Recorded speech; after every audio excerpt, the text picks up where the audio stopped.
திமுகவிலிருந்து Senthil Balaji out. SP வேலுமணிக்கு வேட்டு. வேலையை காட்டிய எடப்பாடி. உடன்கழகம் அதிமுகவிலிருந்து தாய்க்கழகம் தாவிய திமுகவிற்கு தாவிய செந்தில் பாலாஜி மீண்டும் உடன்கழகத்திற்கே திரும்பும் அளவுக்கு திமுக மீது அதிருப்தியில் இருக்காப்புல. அதற்கு ஏற்றார் போல வேலுமணியும் அதிமுகவில் எடப்பாடிக்கு குடைச்சல் கொடுத்து வர்றார். இதனை சாதகமாக பயன்படுத்தி கொண்டு எடப்பாடி செந்தில் பாலாஜியை தன் பக்கம் ஈர்த்து வேலுமணிக்கு வேட்டு வைக்கப் போவதும் அந்த கதையை நம் ஜெம் தொலைக்காட்சி மூலம் பார்க்கலாம்.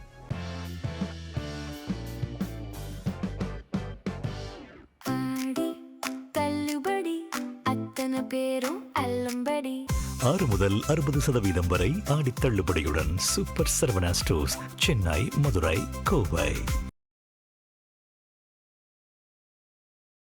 10 ரூபா பாலாஜி என்று பலராலும் முன்னாள் அமைச்சர் என்று சிலராலும் அழைக்கப்படும் செந்தில் பாலாஜி மற்றும் தீயசக்தி என்று பல அரசியல் கட்சிகளால் அழைக்கப்படக்கூடிய திமுக தலைமையிடையே கருத்து வேறுபாடு எழுந்திருக்கக்கூடிய நிலையில் செந்தில் பாலாஜி மிகுந்த சோகத்தில் இருப்பதாக தெரிகிறது.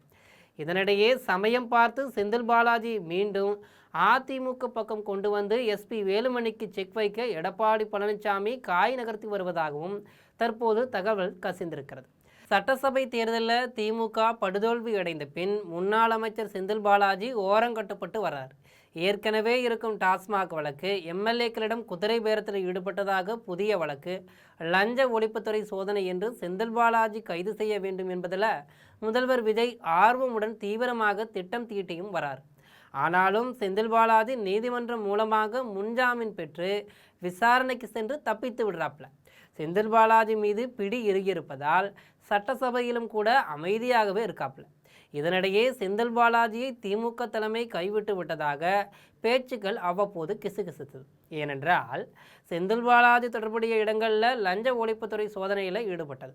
அப்போது திமுக தலைவர் ஸ்டாலினிடமிருந்து அவருக்கு ஆதரவாக எந்த ஒரு பதிவும் கூட வெளிவரவில்லை. ஆனால் முன்னாள் அமைச்சர் ஏவ வேலு வீட்டில் சோதனை நடந்தபோது துபுக்குன்னு விரைவாக ஸ்டாலின் கண்டனம் பதிவிட்டிருக்கிறார். இதனால் செந்தில் பாலாஜிக்கு வழக்கறிஞரணி மூலமாக சட்டப்பூர்வமான உதவிகளை மட்டுமே திமுக செய்து வருவது தெரிய வந்தது. இதனால் செந்தில் பாலாஜியும் அதிருப்தியில் இருக்கிறாப்புல. ஸ்டாலின் மட்டுமல்ல, உதயநிதி ஸ்டாலின், சபரீசன் போன்றவர்களும் செந்தில் பாலாஜியிடம் சரிவர பேசுறது கிடையாதான். இந்த நிலையில் நேரம் பார்த்து எடப்பாடி பழனிசாமியிடமிருந்து செந்தில் பாலாஜிக்கு அழைப்பு வந்ததாக தகவல் கிடைத்திருக்கிறது. ஏனென்றால் கொங்கு மண்டலத்தில் எஸ்பி வேலுமணி மற்றும் எம்ஆர் விஜயபாஸ்கர் இருவருமே எதிராக நிற்கிறாங்க. இப்படியான சூழலில் செந்தில் பாலாஜி அதிமுகவுக்குள்ளே இழுத்து வந்து எஸ்பி வேலுமணியை கலற்றி விடலாம் என்ற ஒரு முக்கிய திட்டத்தில் எடப்பாடி பழனிசாமி இருப்பதாக சொல்லப்படுது. பாஜகவுடனான கூட்டணியில் அதிமுக இருப்பதால் வழக்குகளும் சுமூகமான தீர்வை எட்டிடும். இதனால் செந்தில் பாலாஜியின் முடிவு என்னவாக இருக்கும் என்ற எதிர்பார்ப்பு ஆகபோக எழுந்திருக்கிறது. பல பேர் தின்னு கொட்டை போட்ட கட்சி இன்று முளைக்காமலே இருக்கிறது என்றால் அதற்கு காரணம் எடப்பாடி பழனிசாமி என்று பலரும் கூவிக்கொண்டிருக்கையில் செந்தில் பாலாஜிக்கு எடப்பாடி அரவணைப்பு கொடுத்தால் அடுத்த தேர்தலில் எடப்பாடி கட்சி அடக்கம் செய்யும் அளவுக்கு சென்றுவிடும் என்கிறார்கள் அரசியல் அமுக்கர்கள். ஆக எடப்பாடியின் இந்த எண்ணத்திற்கு உங்கள் எண்ணத்தில் உள்ள கருத்தை நம் ஜெம் கமெண்டில் பகிரவும். இதுபோன்று எடப்பாடி மறைமுகமாக காய் நகர்த்தும் செய்தி மட்டுமல்ல, உலக மக்களுக்கு எதிராக யார் என்ன திட்டம் போட்டாலும் பொந்திலிருந்து நண்டு பிடிப்பது போல் நச்சினு செய்திகளை கண்டறிந்து உடனுக்குடன் செய்திகளை வழங்கும் நம் ஜெம் தொலைக்காட்சியுடன் எப்போதும் இணைப்பில் இருங்கள். நன்றி, வணக்கம்.